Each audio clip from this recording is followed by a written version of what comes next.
Are you pursuing success or greatness? And is there even a difference between the two? Today's guest is a New York Times bestselling author, keynote speaker, industry-leading show host, and former pro athlete. What causes people to doubt themselves, what holds them back from their greatness, and truly the healing power. When you marry the healing power with your dreams, you have a renewable energy that is so sustainable, you feel like you can go forever. Now, before we hop into today's show, be sure to like, comment, and subscribe. Now let's jump into the video.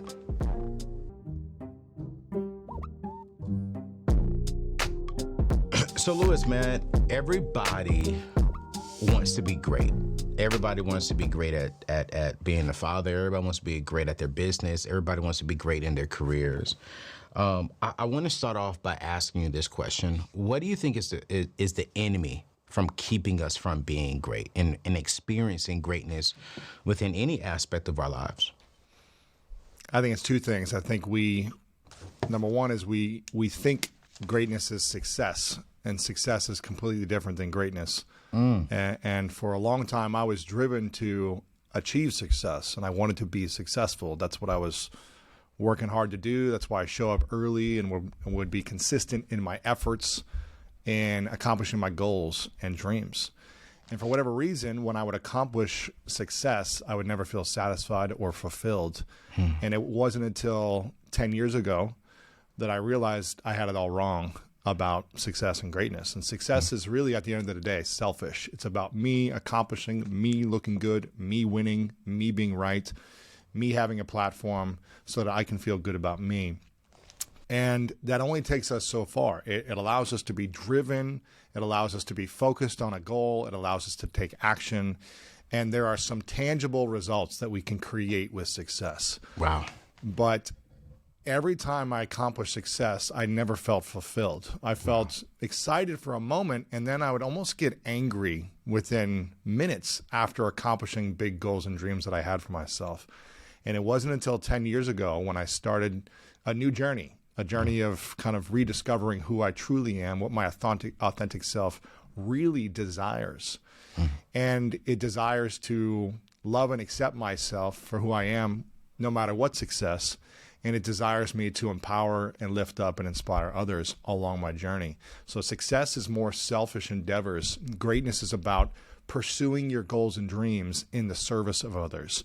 Wow. And when we incorporate service, impact, generosity, love, compassion, kindness, these other attributes towards our goals, towards our dreams, towards our mission, but we empower the people around us. It doesn't have to be, curing cancer or changing the world, but you're empowering your world around you, your friends, your family, your community, by being a giver of your love, of your heart, and your generosity. That's when greatness enters you and you create it for others around you.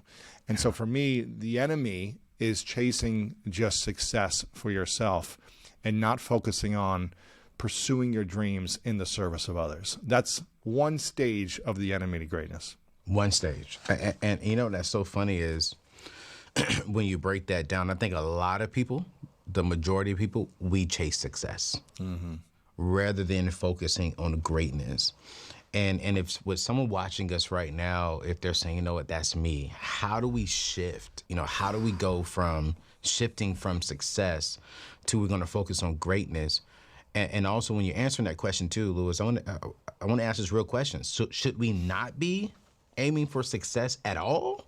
Or is that just a natural byproduct of pursuing your greatness? Success also happens within greatness, but I feel like in order to transition from success to greatness, we must be thinking about others. We must be thinking about lifting others up in the journey, impacting others with our work, our message, our creativity, whatever it might be, in the service, impact, or upliftment of others around us. That doesn't mean we have to be working on a project that's public facing and reach a lot of people. It just means how we show up, our energy, our attitude, our effort gets to be empowering to the people around us. I don't care if you see 2 people every day, you see 2,000 people every day.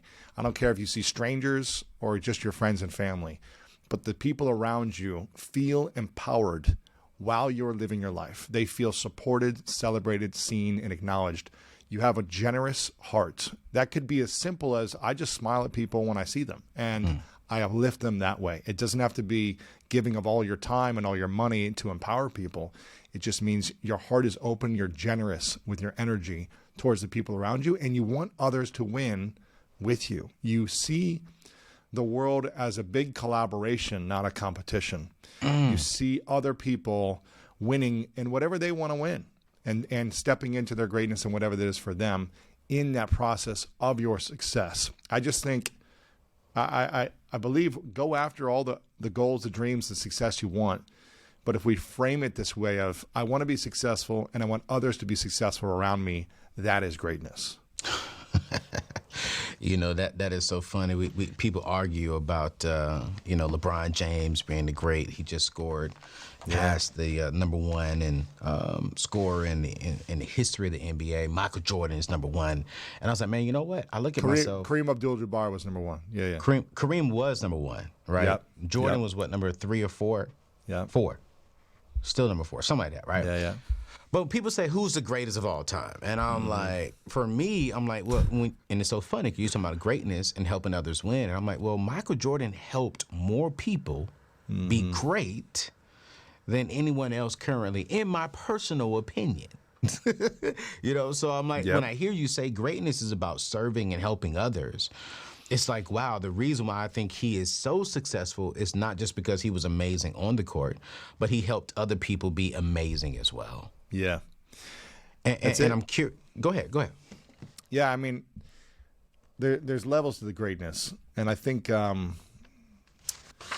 fulfillment plays into a big part for me of greatness. If we are accomplishing all the championships in the world, but we still don't feel fulfilled, or we still don't accept and love ourselves for who we are and everything we've been through, and there's something missing inside of us, I feel like we're still on the journey to pursuing the greatness at different levels.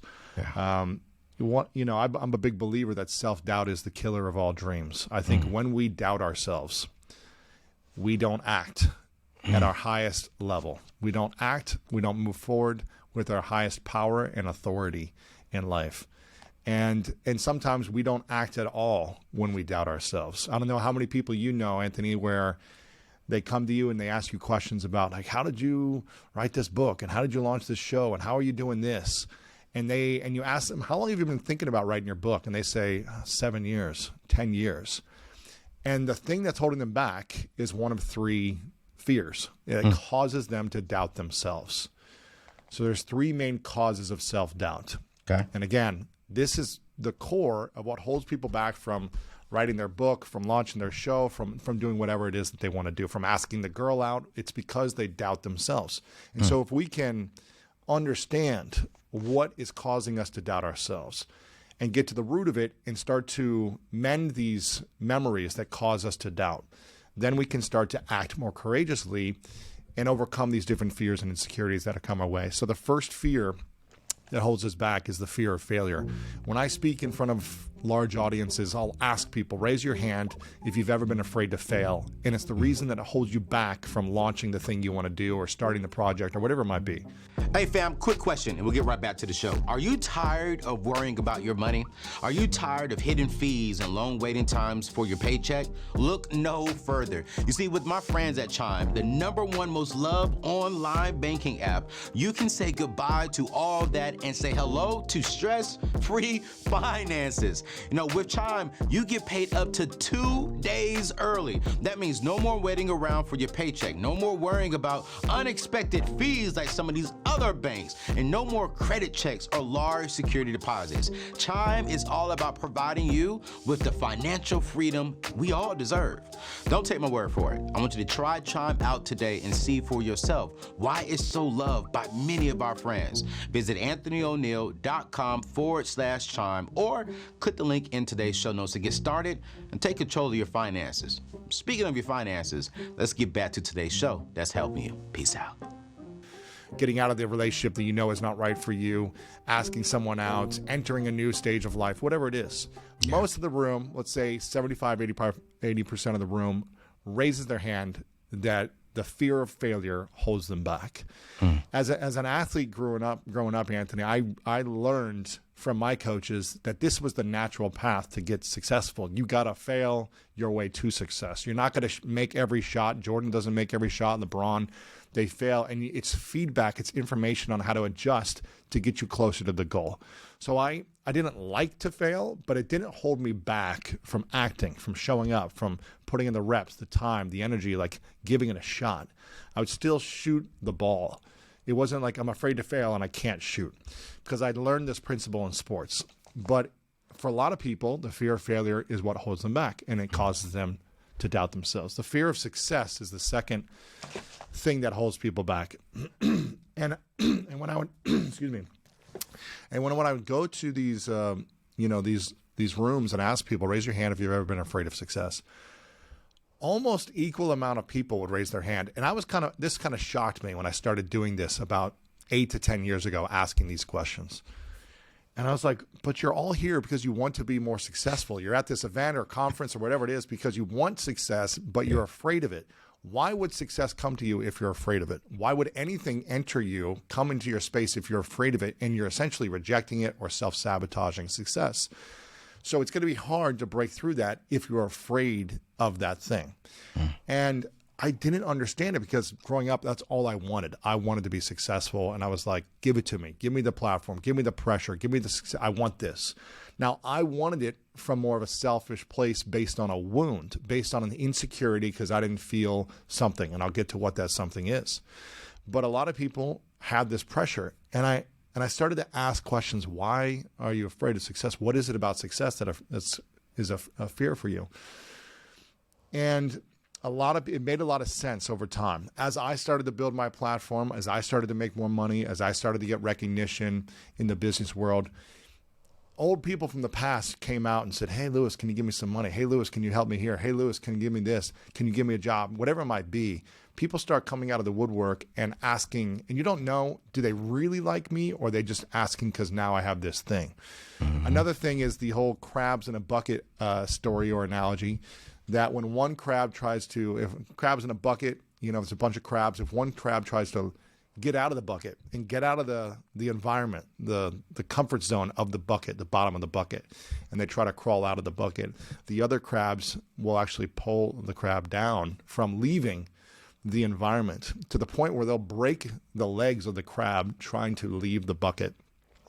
And sometimes when we are so used to an environment, whether it be a friend circle, a family circle, in the small town we grew up in, if someone says, you know what, I kind of have this dream. I want to go try this thing. I want to go to a bigger city. I want to go off to a university. I want to go try this thing that I want to do. Sometimes, not all the time, sometimes people try to pull that person back down. Come back here. It's safe. It's a safer environment. Why do you want to go do that? Are you better than us? You think you're better than us?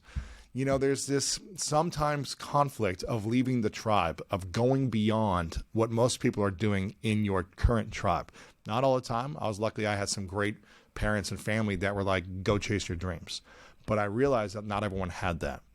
And there's also an amazing documentary called The Weight of Gold, which is fascinating. It's about Olympic gold medalists who prepare their whole lives for one moment, for one Olympics, to have the chance of being an Olympic gold medalist.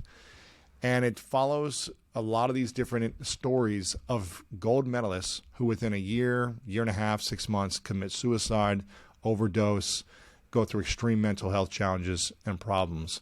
And a lot of it was based on the pressure of the success, the weight now that this person has to carry. And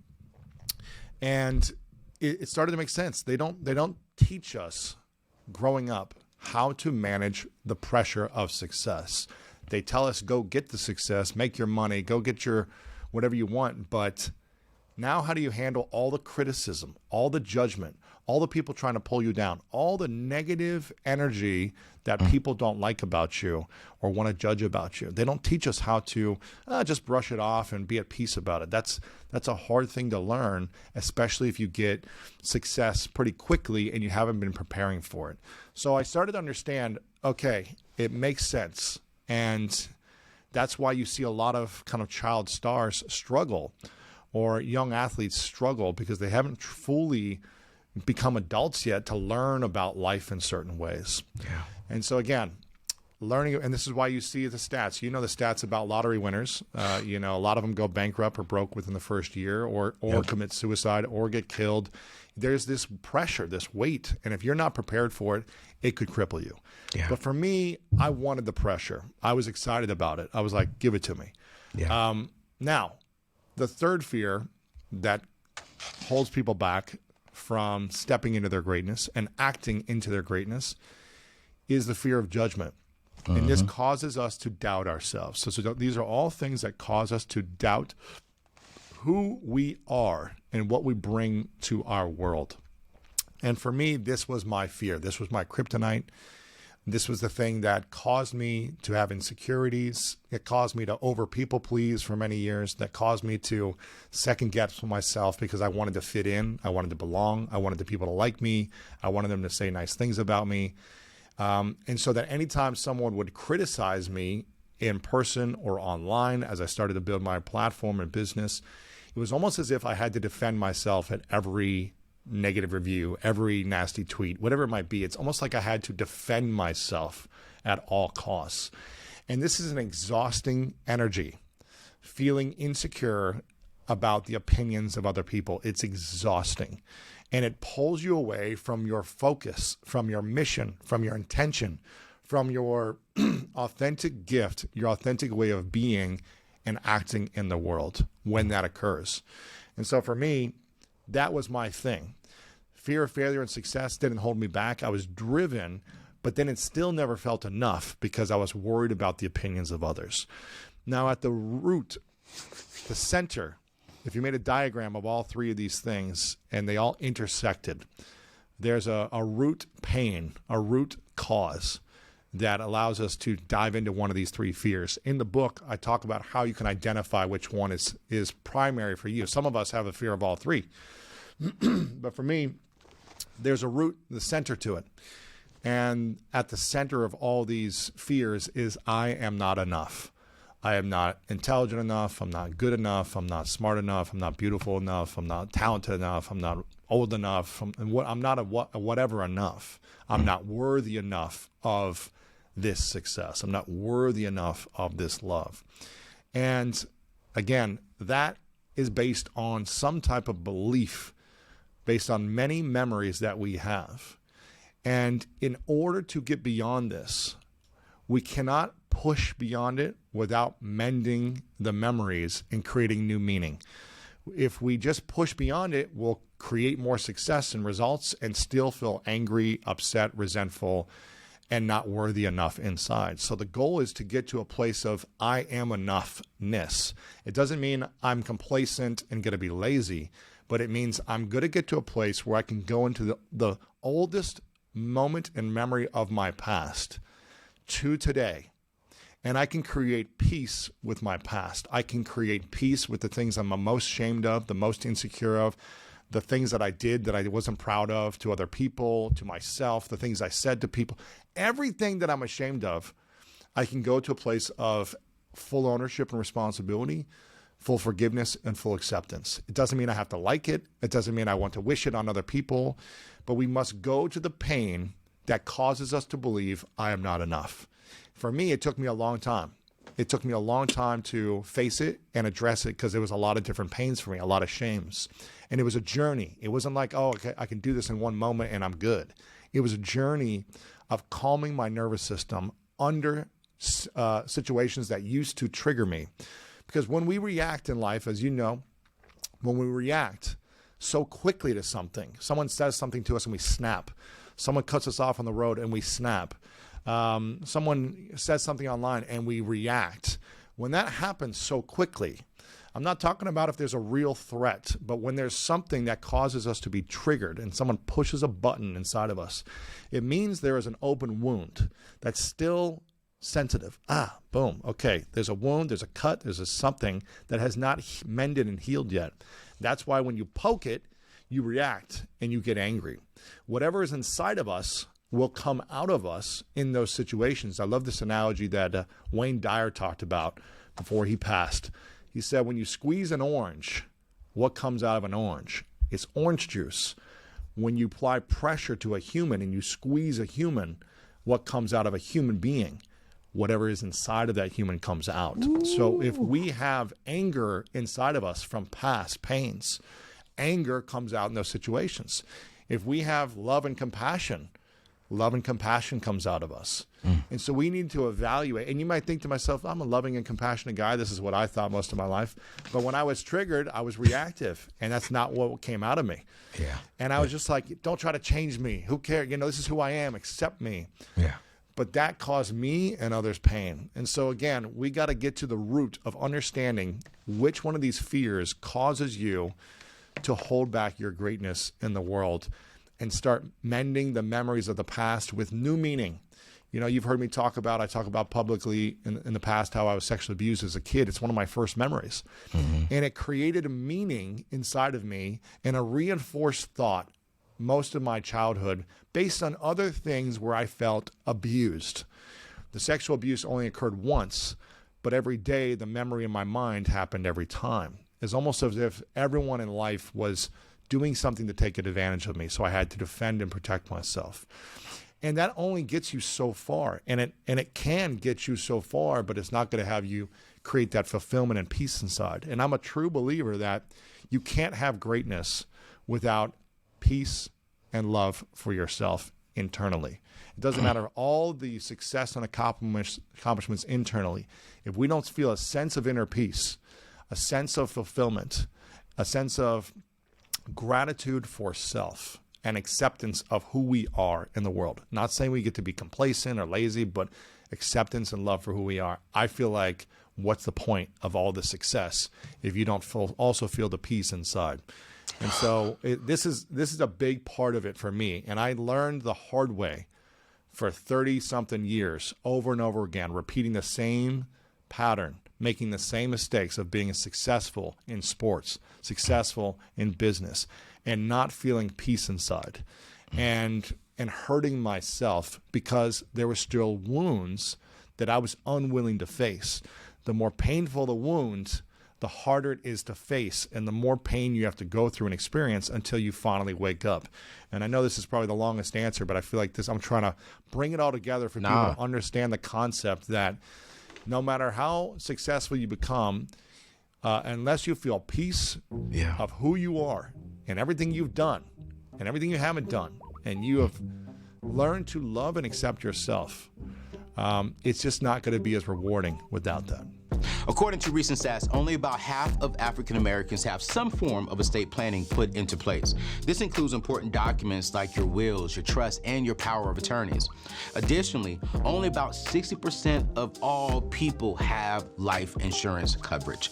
But why is it so important for not just Black people, but all of us to have these things put into place? You see, life insurance can provide financial protection for your loved ones in the event of your unexpected death. It can help cover funeral and burial expenses, pay off debts, and even your mortgages. But here's what I really want you to consider. It can provide income for your loved ones to build wealth with.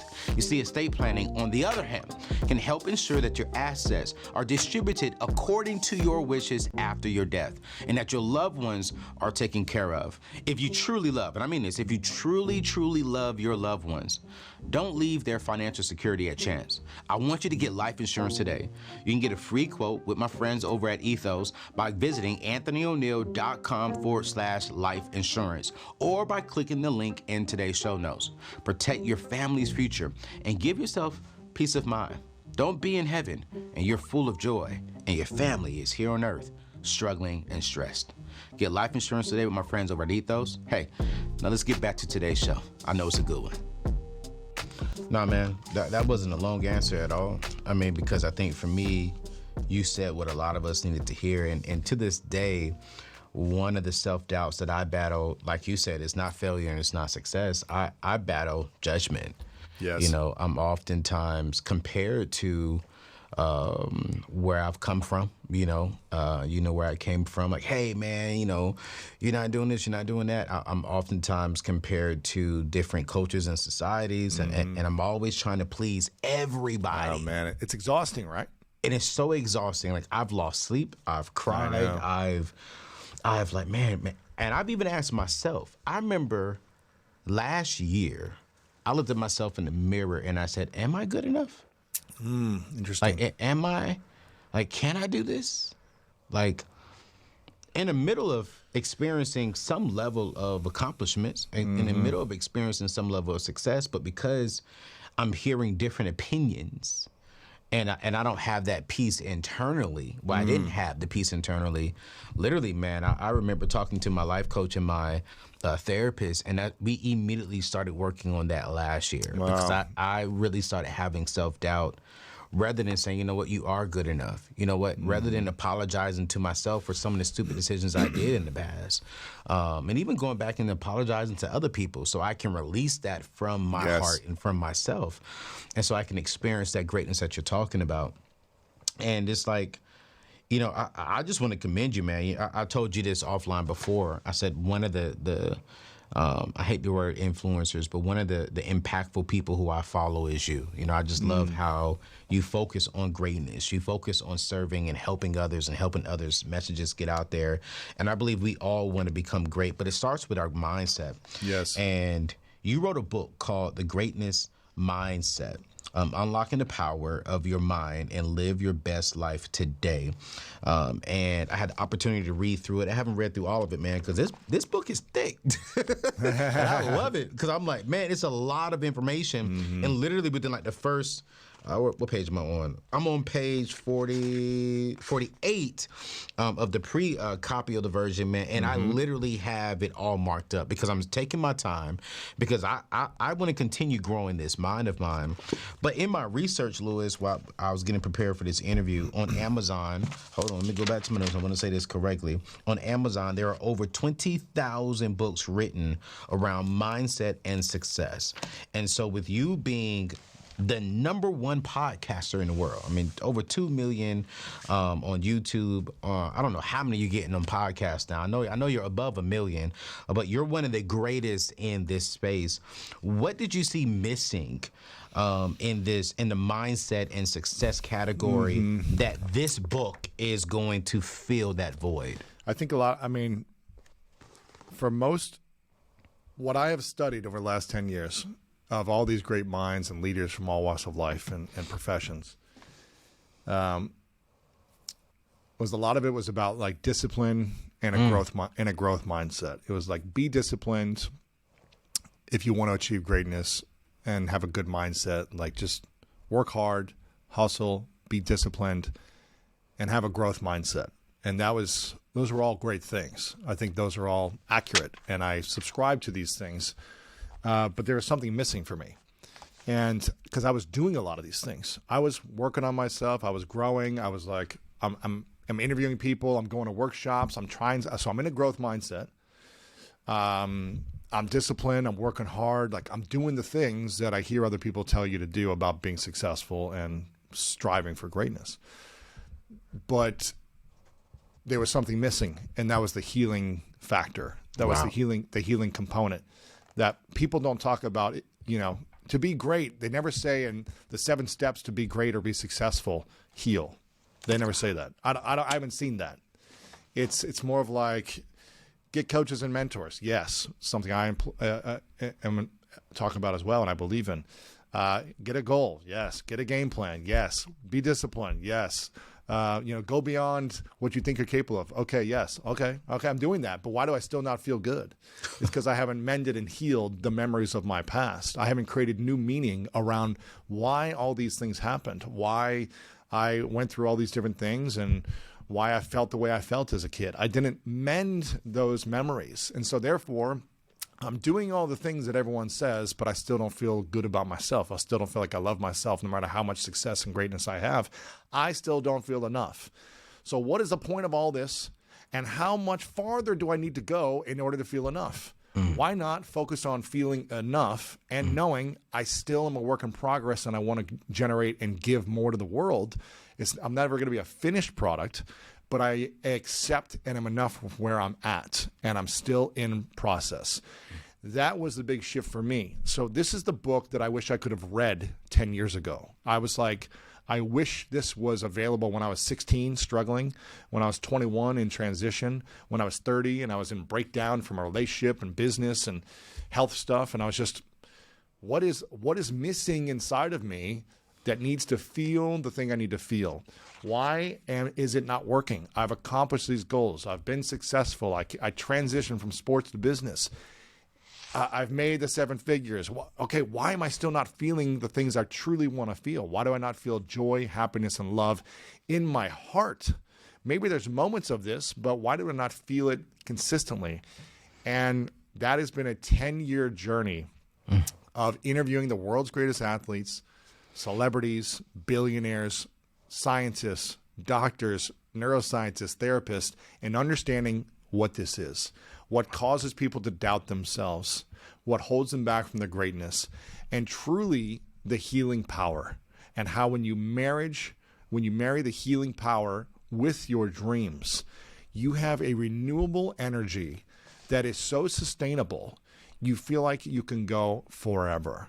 You feel like you have this pure, clean energy in your heart and in your soul.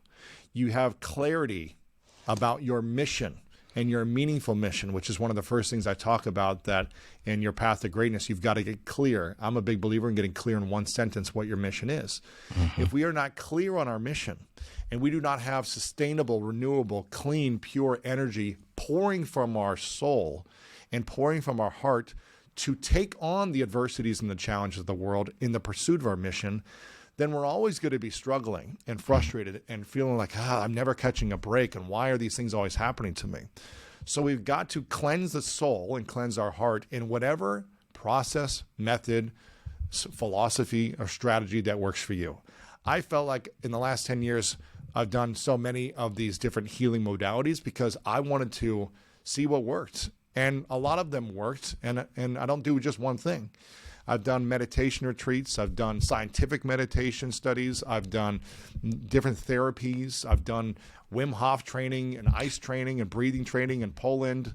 I've done different emotional intelligence and leadership workshops where you really dive into the past and release things in certain ways. I have an emotional coach that I meet with every 2 weeks. I do lots of different things and have done lots of different things to process, release, and heal the memories of the past that caused me to believe I am not enough. And once I was able to break through that, and it's not like a one-time event. It's a journey of constantly improving and reminding yourself to release 20, 30, 40 years of conditioning. It's a journey of healing your nervous system so that when you feel someone is attacking you or judging you from the outside, you're able to breathe through it as opposed to react through it from a wound. You're not defensive. That takes time. It takes practice. It takes applying the lessons you learn and creating wisdom the next time it happens, because it will continue to happen in the world. And so all of this is a process. And I created the book that I wish I could have read 10 years ago, that I wish I could have read 2 years ago, that could simplify why I was so confused, why I was not clear, why I was not feeling the things I wanted to feel, and the exact process, practically and scientifically, based on research of all these interviews I've done on how to apply this for myself. Everything I do stems from a problem I'm trying to overcome for myself. And then it just so happens to be, there's a lot of people that feel a similar pain that want to overcome it as well. So I wanted to simplify the complicated. I want to give a clear game plan for people on how to execute getting to the next stage in their life. If they feel stuck, if they feel broken, if they feel in a breakdown, if they feel stagnant, if they feel unclear, like if you don't have a one-sentence clarity of the direction you're going, that is also including other people in your life, then you're just never going to feel as fulfilled. You might have moments of fun and excitement and all these different things, but at the end of the day, you may not feel fulfilled. And so that's why this is a whole journey throughout this book of 10 years of lessons, my own personal mistakes, and growth in the process. I want to go back to healing, man, because it's like you're speaking on something that I think a lot of people don't really understand the value of healing. And to someone watching right now, they're saying, okay, cool, I need to heal, but Louis, Ayo, what Lewis named so many different things that he did.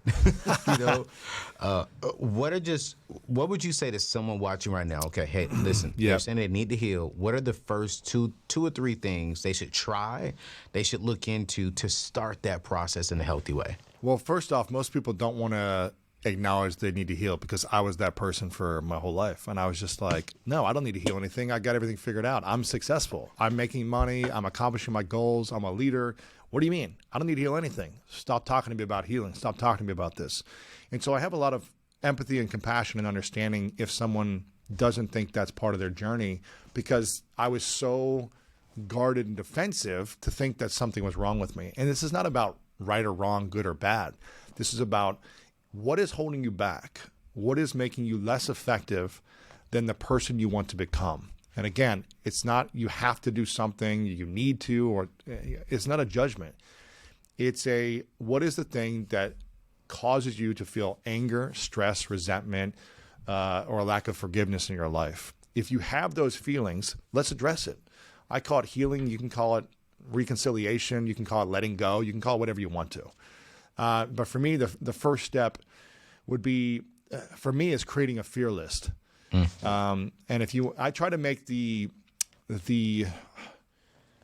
I try to make it more mainstream and accessible personally, because I would have never have listened to heal, when I was a teenager or 20s. I'd have been like, no, just tell me what to do to make money. It's like, just tell me what to do to be more successful and build a big platform. And this is what I would say to myself, create a list of your biggest fears and write them down. Whatever is causing you to not act, whatever is causing you to feel insecure when you put something out, whatever is causing you to doubt yourself, create a list of your fears, your fear list. And let's take a look at those first. And let's reflect, why are these things fears? The goal is to not be fearful, but is to have the courage to act in spite of these fears or in the face of these fears. And at different seasons of life, we're going to face different new obstacles. And there's going to be things that make us feel nervous or a little bit, fearful. But it's when we lack the courage and the tools and the ability to act in the face of those fears, that holds us back. So we need to address, why is this holding me back? And if I was going to be the highest version of myself, if I could look in the mirror and I could see, a person on the other side of the mirror who is actually the highest version of me, the person who loves himself, who has compassion for himself, who loves the world, and is fearless in the face of adversity, what would I need to do to become that? How would I need to unlock that? And I think it just starts with a reflection period. So creating a list of your fears and then reflecting, why does this make me feel afraid? How has this shown up in my past where it confirms that I am afraid of this thing? What would it look like to overcome this fear? What would it look like to not have this fear anymore? And what would I need to do action-wise so that this would not be a thing that holds me back? And a lot of it is going all in on your fears. It's identifying them. For me, public speaking was a big one when I started this list. I was afraid to speak in public. I could not speak in front of 3 to 5 people without stuttering or not wanting to speak. I just didn't want to do it. I was so afraid of the opinion. Again, judgment was my fear. It held me back. And I said, okay, I've got to face this fear, because I realize if I truly want to step into my greatness, this fear is an obstacle in my path. The inability to communicate effectively, to express my vision, to rally the troops in whatever I'm doing, whether it's a career or a business or as a coach or whatever it is, I need to be able to effectively communicate my vision of where we are going, or my ideas or my thoughts. If I can't, I won't be successful or effective in life. As a parent, I need to be able to effectively communicate to kids, all these things, to get people in alignment of where we're heading. And I realized I could not do that. This was the biggest fear. And so I found, step one, a mentor, a coach that had already overcome this. And I think doing everything that you're afraid of on your own is extremely challenging and will just take longer. It doesn't mean you can't do it, but I think it's wise to find a coach or a mentor who's already done the thing you're trying to overcome. And I found a guy who coached or who spoke all over the world. And I had a meeting with him and I said, I'm terrified. Any thoughts? And he said, you got to join Toastmasters. You got to go every week until you are complete with this fear. It could take, maybe it's 3 months, maybe it's a year, maybe it's years. But if I were you, I would go every week until you're complete. Toastmasters is a public speaking association where you have opportunities to speak in front of people and practice. I did that. And you did it too. Totally Yeah. get it. Yeah. It's powerful. And so I went I just like, at the time I was like, I'll do whatever anyone tells me if they've already accomplished this thing. So I went every week for a year and had a speaking coach and practiced it. And it was horrible. The first 6 months I was miserable. It was humiliating. I was embarrassing. I was so uncomfortable. But by the end of the year, I showed up consistently for my fear and insecurity by going all in on the fears until the fears disappeared.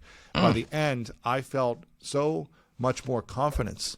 And I started making money speaking, actually, which I never thought would happen. And now I get paid a lot of money to speak for 60 minutes, which I would have never thought would have been possible 15 years ago when I started this journey. That was not even in my sight. So the thing that made me feel the most powerless became a superpower because I decided to go all in on that fear until the fear disappeared. And I think that is step one, is creating a fear list. And so you can look at these things and truly be honest, because, as a big, tough guy, when things are going right, you don't think you have any fears. You're like, I'm good. But then if you really think about it and people ask you to do things, you're like, nah, I don't want to do that.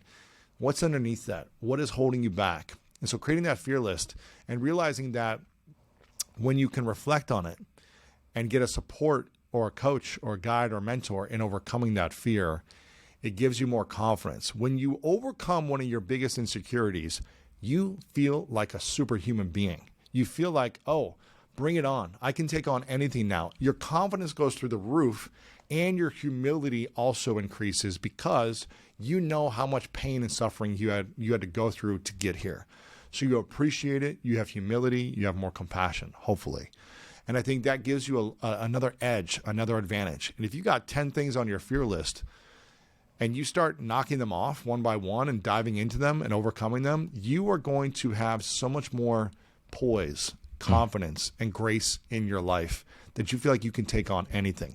So that's step one, I would say. The next thing would be, if there's truly a healing journey that you want to go on, you have to face these things, and a lot of stuff comes up. I'm a big believer in having some type of an emotional coach. You can call it therapist. I like calling it emotional coach. And this is someone that can guide you through your emotions and your thoughts and help you mend and process and create new meaning from the past. Again, life is a meaning game. It's the meaning we give events, the meaning we give our parents saying certain things or not saying certain things to us, the meaning we give from someone breaking up with, the meaning that we give from someone sexually abusing me. The meaning we give to these things, that's what this game is all about. Obviously, one of the most famous books around this, Viktor Frankl, Man's Search for Meaning, talks about the power of healing the past and giving new meaning to what happened. It doesn't mean it was a horrible thing that didn't happen. It still means all these things were bad, sad, horrible, or you didn't like them, or they were, really unfortunate events. They can still be true. And you can still create new meaning of how you're going to use that event for your future. We talked about this before with the guy who inspired me to get into public speaking and go to Toastmasters. I was afraid of Toastmasters because I would get laughed at when I would speak in front of my classmates in school. And so that was the meaning I gave to it. When I stand up and speak, I'm going to get laughed at, made fun of, picked on. So I don't want to stand up and speak if I'm going to get laughed at, and I don't have anything interesting to say. I gave it meaning. As I overcame that, I realized that my guide, my coach, my inspiration, he also had to overcome that in his past. And then he did it for me. He taught me how to overcome it. And he realized now I can teach others how to overcome this fear of speaking. The thing that was my pain is now a passion. And when we're figuring out our mission, our stage of life, the thing we're supposed to do, the thing we feel called to do, there's 3 P's. I'm just kind of going into the next thing for you, so hopefully it's okay. There's we rolling, Doc. I'm taking notes. I truly believe if we want to heal and mend as well, we've got to get clear on our meaningful mission. So this is not about what do I want for me to be successful goals.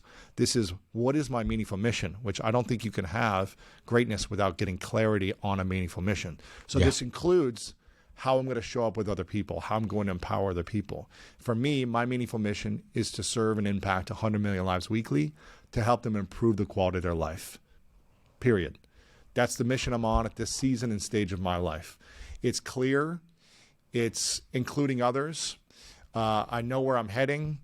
And now the mechanism and process may shift and evolve and change based on what I'm interested in.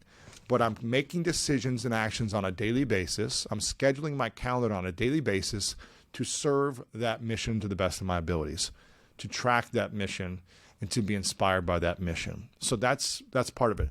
But a lot of people aren't even sure. If you ask them in one sentence, what's your mission in life? Most people have no clue what it is. Well, I want to make more money. I want to do this. I want to do that. But they're not clear of exactly what it is that also empowers others. And in order to discover this, because it's a journey, when I was on my sister's couch, my mission was to make enough money to get off the couch. I couldn't think beyond survival and taking care of myself. Yeah. Then there was a new season and a new season and a new season. So you got to understand what season you're at. Yeah. And you might be in a season of, I don't know what I want, and I'm just going to relax and chill and just like recover season. Every sports team has an off season. Like Tom Brady just announced his second retirement. He had an off season. The playoffs were over. He had some time to reflect. And this is now figuring out what he wants to do next. And that's cool too. Just know what season you're in. Now for me, if you're still trying to figure this out though, and you're ready to discover what your path is, what the mission is, there's 3 P's that you want to be thinking about. The first P is passion. The second P is your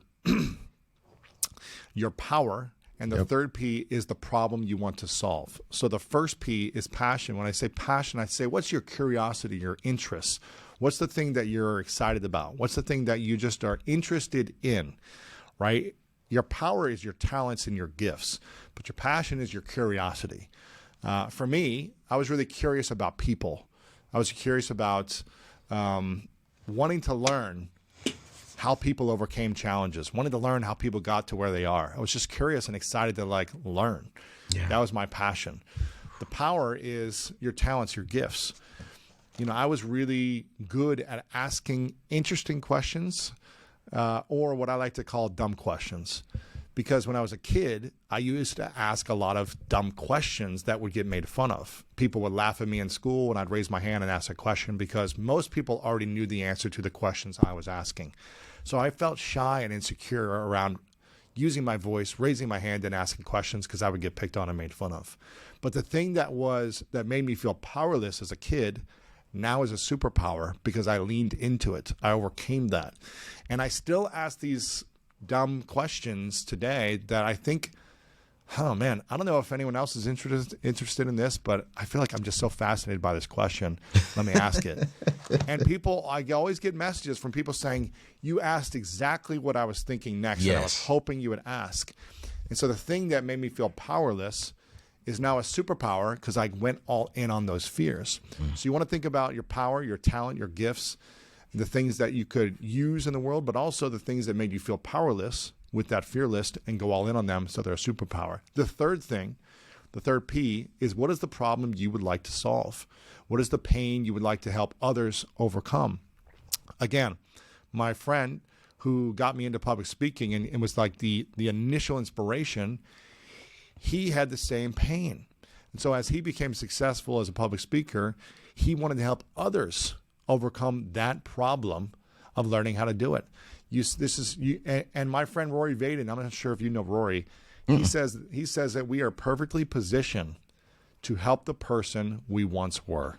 And if you were someone who was struggling with public speaking and you overcame it, you're perfectly positioned to help someone else who is struggling. If you lost 100 pounds and you struggled with your weight your whole life, and now you're in a great place physically and emotionally, you're perfectly positioned to help someone else who is struggling right now.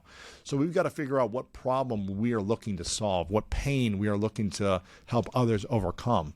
And when we can marry the 3 Ps of our passion, our power, and the problem we're looking to solve, that's the exploratory phase of saying, okay, well, maybe I want to go in this direction. And your mission can evolve over time. It doesn't have to be set in stone forever. Yeah. But this will help guide you in figuring out where you want to go next.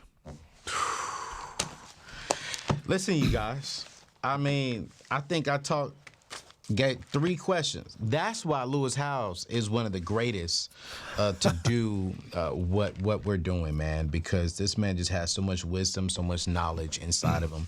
And I want to encourage you to get his book. His book is actually out this week. You can click the link in today's show notes. Again, it is The Greatest Mindset. Unlock the power of your mind and live your best life today, Lewis Howes. Can I add one more thing? Yeah, go ahead. I know we got to wrap up here probably in a second, but I feel like that was the ending, and I wanted to add one more thing because you said what is the thing that, of the 20,000 books out there about mindset and success, what's missing and why this book? Yeah. And there is a one page 201. I think it's on yours as well, of your book, page 201. There's one graphic that I'm going to call out, and I'm just going to explain it to people. You're not going to be able to see it that well here, but there's a graphic on the page that is about the difference between a powerless mindset and the greatness mindset. I don't know if you see that. Yeah, it should be 201 for you too. Yeah. So the difference between a powerless mindset and a greatness mindset. And so a lot of people aren't speaking about it in this way. They might say growth mindset versus fixed mindset. They might say, disciplined mindset, but the greatness mindset versus a powerless mindset. If you want to step into the greatest mindset, this is what it's going to take, because most people are in a powerless mindset, which means they lack a meaningful mission. So if you are not clear in one sentence of what your meaningful mission is, you're just not as effective as you could be. And again, the mission could be, I'm just trying to get off my sister's couch and get an apartment. It doesn't have to be like for the rest of my life figuring it out. What is this season's meaningful mission? If you don't have that in your heart and in your mind, and you're not clearly able to communicate it to others, it just means you're probably going to be less effective with your gifts and talents in the world right now. It doesn't mean you can't have a good life and you can't be fulfilled and have fun and joyful. Just get clear on defining it. The second thing is if you're controlled by fear. So if you have any fears at all, or if you're unwilling to try something because you're afraid, that's going to make you feel more powerless. And that's why we talk about the process of creating the fear list. If you're crippled by self-doubt, if self-doubt in one of those 3 fears causes you to hold back your gifts, you are more powerless in that state. And I've been all these things in my past, right? And there's things, it's a process of getting from powerless to greatness as consistently as possible. If you conceal past pains, so this is the part of mindset I don't think people talk about.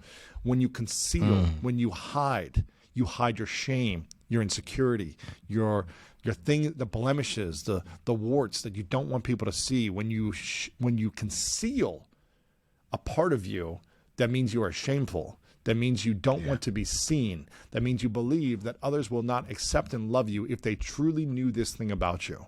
And that is one of our greatest fears. If they truly knew that I was sexually abused, no one would like me or love me. If they truly knew that I used to steal as a kid, no one would love and accept me and like me today. If they truly knew all these things that I concealed about myself, then why would they accept me? And that is powerless thinking. When we conceal, I'm not saying you need to reveal everything to the world, but when you are ashamed and afraid to talk about things because you haven't mended and healed that wound, it's going to hold you back and make you feel powerless. If you are defined by the opinions of others, you are in a powerless mindset. And if you drift towards complacency, you are in a powerless mindset. Again, I'm not saying you're a bad human being or you're not lovable, you're not always think you can't have fun, but you are allowing these things to make you feel more powerless. And so the key is to create awareness around these things and figure out, okay, no longer do I want these things to be in my heart and soul. or at least to hold me back. Maybe they're going to be there, but I'm going to be able to move past them and overcome them. That's taking a decision to transform and commit consistently to the greatness mindset, which includes being driven by a meaningful mission, not driven by fears, not driven by proving people wrong, not driven by looking good and being successful, but something meaningful, which includes others. It means turning your fears into confidence as opposed to allowing fears to hold you back. It means overcoming the self-doubts that have consumed you most of your life. It means healing past pains. Again, I never hear people talking about healing within the mindsets side of things. It means creating a healthy identity. I used to have a really unhealthy identity about myself and criticize constantly and blame and make wrong internally. We must change our identity. We must create a healthy version of ourselves to ourselves, and also takes action with a game plan. Having a clear mission, having a clear vision, overcoming self-doubt, all these things is really only part of the process. But if you're not willing to take action with a game plan to serve your mission, then you are kind of just wandering and experiencing life as a wanderer. And again, if that's your mission, cool, but just be clear on it and act on it. Hey, I like how you ended there. You got to have a game plan. We over here, we say you got to have a strategy. And a part of the strategy is you got to pursue greatness, man. Yeah. And this show today, I felt like I was in a mentorship session. You know what I'm saying? Because it's like, when I watch your show, and we're gonna link you guys his show in our YouTube channel as well. Please get his book, but also when you get his book, watch his show. I mean, you're gonna get 60 minutes of some of the best questions that he could ask other people. I mean, he sat down with the greatest, I believe, to ever play the game, Kobe Bryant, the late Kobe Bryant. He had my good friend Sarah Jakes on there. He had me on there. Steven Speaks on there. I mean, you just had what's her name on there, Nia Long, her beautiful self. I was like, my God, how did he get her? So it's like, yo, he is literally helping us, helping the world become great. And I want y'all to get his book and subscribe to his YouTube channel, download his podcast. But at the end of the day, I think one of the greatest things we can add to our strategy plan is to pursue greatness, not just success. And I just want to thank you, bro, for what you're doing, man. And every time I call you, you're always shifting my mindset. We'll talk once a month. We don't talk every day, every week, but when I call you, you call me. I'm like, hey, man, what's your strategy? What do you think on this? And you got me thinking greater, and you got me thinking about other people, man. I want to say thank you for that. And I want my people, yo, go subscribe, go get his book. I have his book. Like I told you, I'm right around page 42, and I can't wait to finish reading it because I want to become better and I want to become greater. And so, how can people learn more about you, man, outside of this book and outside of your YouTube channel? Where would you like people to go to dive in more into Lewis Howes? Yeah, I'd love for you guys to check out the book and get on Amazon or wherever you go, and send me a message if you get it with a screenshot. Let me know. I'd love to just stay connected and see your journey about what you're discovering about yourself. I'm at Lewis Howes everywhere. School of Greatness podcast on audio and YouTube, and holler at me. Man, holla at him. Y'all, thank y'all so much for tuning in. It's your boy Anthony ONeal, and we'll see you the next time. Peace out.